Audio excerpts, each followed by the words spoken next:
বৰ্তমানৰ মুখ্যমন্ত্ৰীৰ একাগ্ৰতা চেষ্টাৰ কাৰণে আমাৰ উত্তৰ গুৱাহাটীৰ মাজত এই ব্ৰিজখনৰ অভাৱ আমি বহু দিনৰ পৰাই আমি অনুভৱ কৰি আহিছিলোঁ। আমি সদায় বিভিন্ন সময়ত বিভিন্নজনক বিভিন্ন অনুষ্ঠান প্ৰতিষ্ঠানে আমি বিভিন্ন ঠাইত আমি এটা দাবী কৰি আহিছিলোঁ, অনুৰোধ কৰি আহিছিলোঁ যে উত্তৰ গুৱাহাটীৰ মাজত এখন সংযোগী দলঙৰ খুবেই প্ৰয়োজন আছে। উত্তৰ গুৱাহাটীৰ মাজত দূৰত শৰাইঘাট দলংখন আছে, কিন্তু সেই শৰাইঘাট দলংখনে আমাৰ এই মানুহখিনিৰ অভাৱখিনি সম্পূৰ্ণ কৰিব পৰা নাছিল। বিভিন্ন অভাৱ বুলি ক'ব গ'লে কেনেকুৱা, উত্তৰ গুৱাহাটীৰ মাজত সংযোগী ব্যৱস্থা আটাইতকৈ প্ৰধান সংযোগী ব্যৱস্থাটোৱে হ'ল কি ফেৰী সেৱা। কিন্তু এই ফেৰী সেৱা সদায় আমি পাই নাথাকোঁ।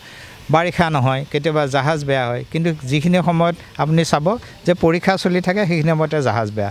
পৰীক্ষাৰ্থীসকলৰ কি দুৰ্যোগ ভোগে সেইখিনি ভোগোতাইহে জানে। এই দলংখন হোৱাৰ লগে লগে একেদিনাই সেই গোটেই সমস্যাবিলাক সমাধান হ'ব। আৰু আটাইতকৈ ডাঙৰ সমস্যা এটা কি, আমাৰ ইয়াতে ৰাতি বিয়লি কিবা এটা যদি আমাৰ চিকিৎসাৰ প্ৰয়োজন হয় হঠাতে, আমি উত্তৰ গুৱাহাটীৰ পৰা নিবলৈ এই দূৰেদি আমাৰ দলংখনৰ বহুত দূৰ হয় আৰু বিভিন্ন সমস্যা হয়। কিন্তু এই ব্ৰিজখন হোৱাৰ লগে লগে এই সমস্যাটো সমাধান হৈ যাব। তাৰোপৰি উত্তৰ গুৱাহাটীৰ মাজত অৰ্থনৈতিকভাৱে বিভিন্ন আমাৰ বিকাশ হ'ব।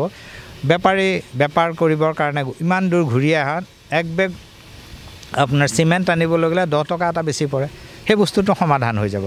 চাউল আনিব লাগিলে 10 টকা এটা বেছি পৰে, সেই সমস্যাখিনি সমাধান হৈ যাব।